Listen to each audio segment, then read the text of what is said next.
FM। আসসালামু আলাইকুম দর্শক বন্ধুরা, আশা করি আপনারা সকলে ভালো আছেন। তো নিয়মিত যারা ভূতের গল্প শুনতে পছন্দ করেন তাদেরকে বলবো, আপনি ভুল জায়গায় যাননি, আপনি সঠিক জায়গায় এসেছেন। কেননা এই চ্যানেলে নিয়মিত ভূতের গল্প আপলোড করা হয়, আর এখানে সকল ধরনের নতুন নতুন ভয়ানক ভয়ানক ঘটনা আপলোড করা হয়, যেটা আপনার শুনতে বেশ ভালো লাগবে। অনেকে আছেন যারা ভূতের কথা শুনলেই ভয় পান, কিন্তু যে সকল মানুষ এই গল্পগুলো সাহস করে শোনেন তারা আসলে অনেকই সাহসী, অনেকটাই সাহসী। কারণ সাহসী না হলে কেউ ভূতের গল্প শুনতে আসে না। আর বিশেষ করে যারা বাচ্চা, তারা তো ভূতের কাছেই আসবে না। আবার কেউ কেউ আছে যারা কম বয়স থেকেই ভূতের গল্প শুনতে পছন্দ করে। তা আমি সেই সকল মানুষদের প্রতি শ্রদ্ধা জানিয়ে আমি আজকের গল্প শুরু করব। আসলে ভূতের গল্প আমার নিজেরও ভালো লাগে, যার কারণে আমি নিজেও ভূতের গল্প পড়ি এবং আপনাদেরকে শোনানোর চেষ্টা করি। আজকে যিনি গল্প লিখেছেন, তো লেখকের নাম স্বাধীন জনি। তো গল্পে যেভাবে লেখা আছে আমি সেভাবেই পড়ে শোনানোর চেষ্টা করছি। তো আপনারা ধৈর্য সহকারে গল্পটি শুনতে থাকুন, আশা করি আপনাদের ভালো লাগবে। আমার এবারের ঘটনা 2004 সালের। তো সবে মাত্র কলেজে ভর্তি হয়েছি। মন থেকে ভয় আর কুসংস্কার দূর হবার উপযুক্ত সময়। এমন সময় মনে জেঁকে বসে নতুন ধরনের ভয়।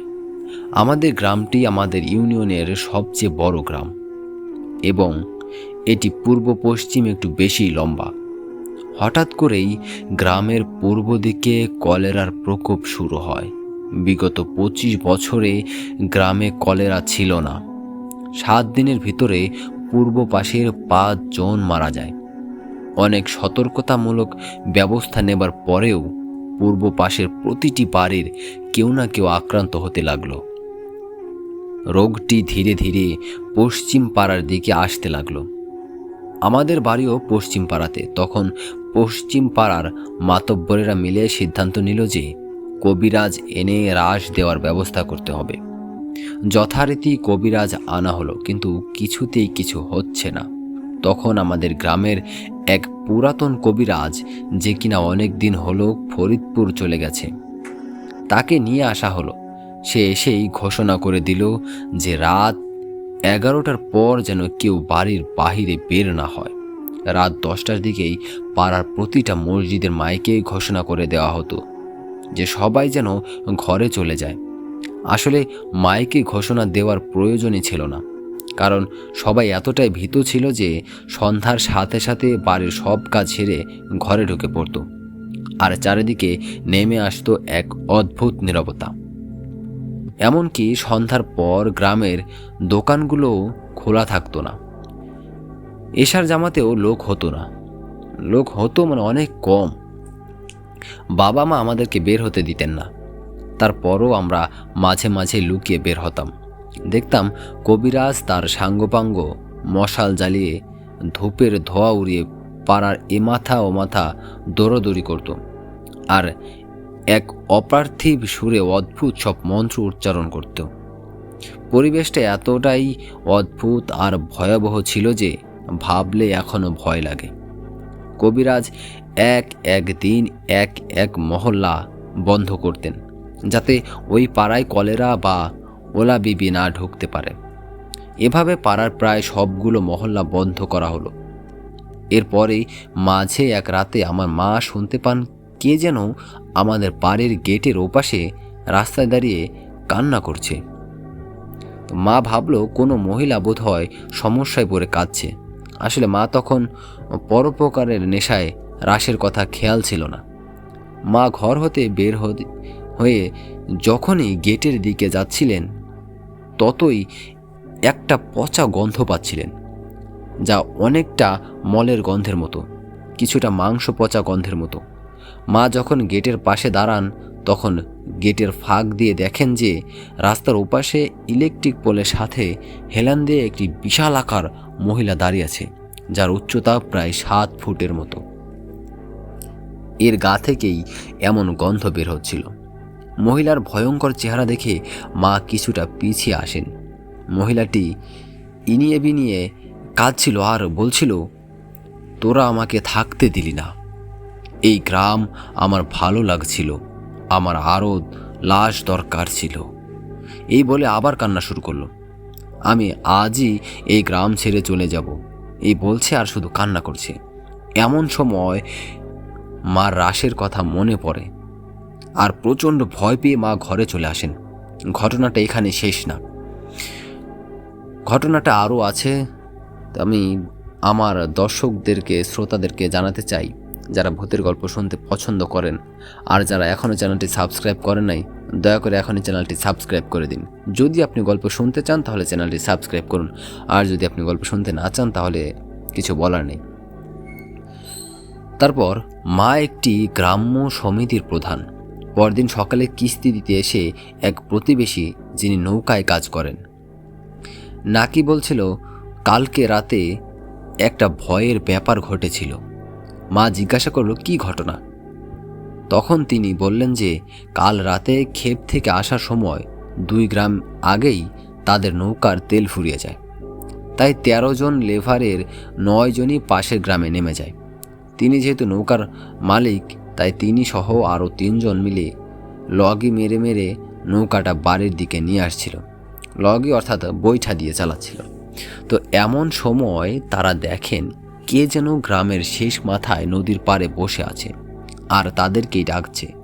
তারা ভাবলো কোনো মহিলা হয়তো বিপদে পড়েছে, তাই সাহায্য করার জন্য তাদের নৌকা পাড়ে ফেরান। এমন সময় তাদের নাকেও পচা গন্ধটা লাগে। তারা মনে করে পাশেই কোনো মরা জীবজন্তু নদীতে ভেসে এসেছে, এটা তারই গন্ধ। তাই তারা গন্ধটাকে তেমন পাত্তা দিলেন না।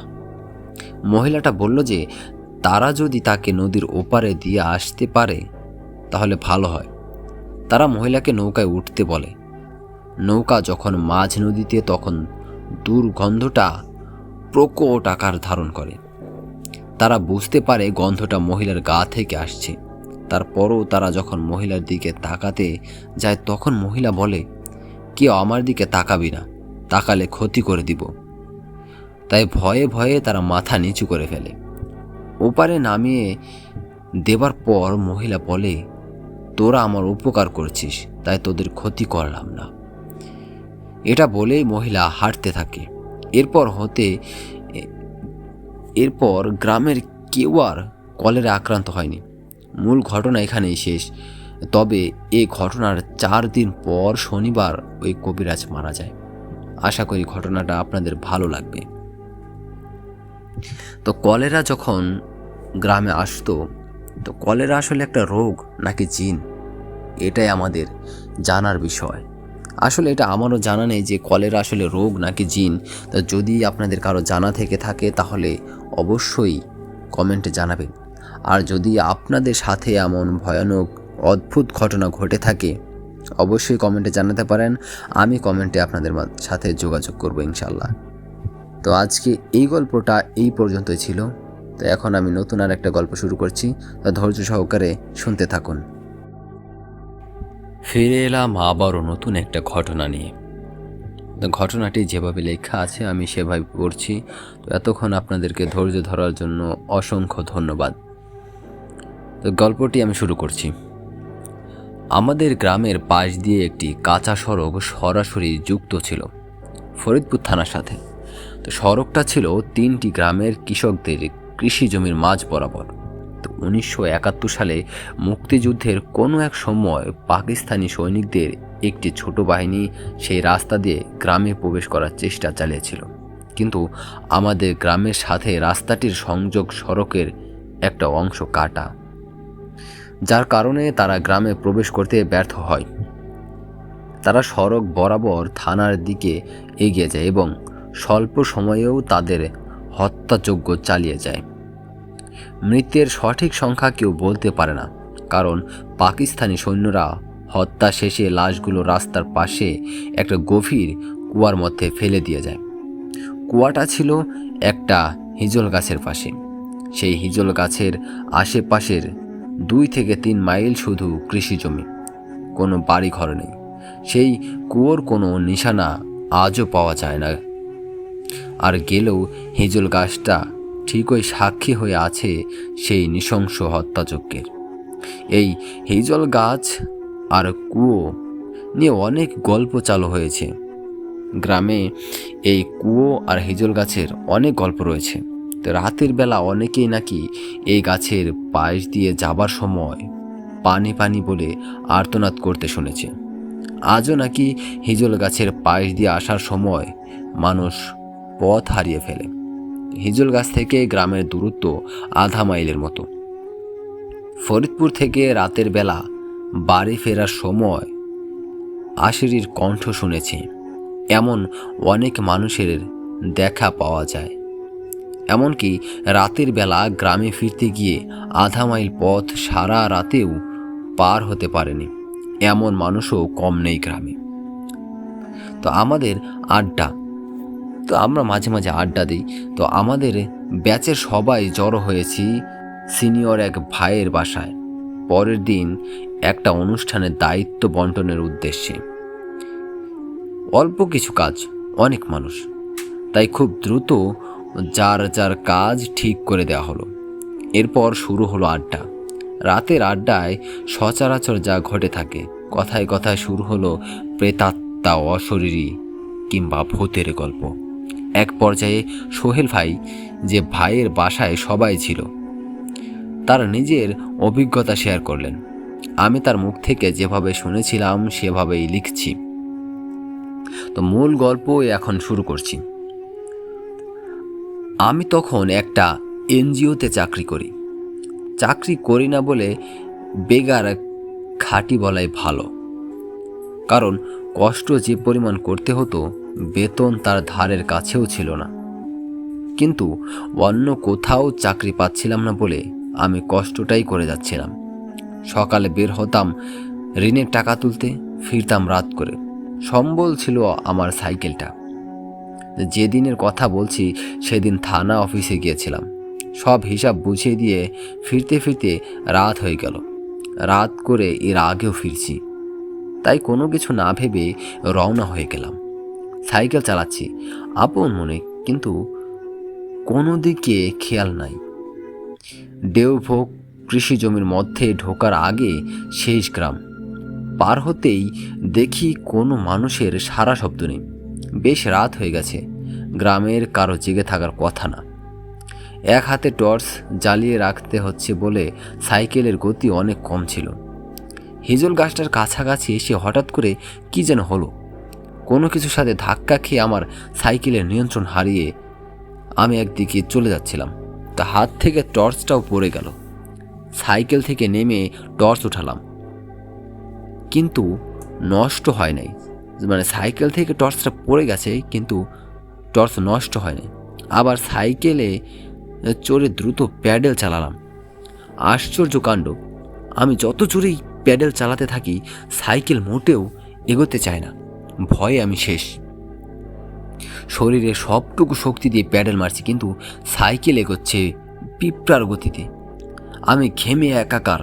কেন জানি মনে হচ্ছে কেউ একজন পিছন থেকে সাইকেল টেনে ধরে আছে, কিন্তু পেছনে তাকানোর মতো সাহস আমার নাই। প্রাণপণে সামনে এগোতে চাইছি।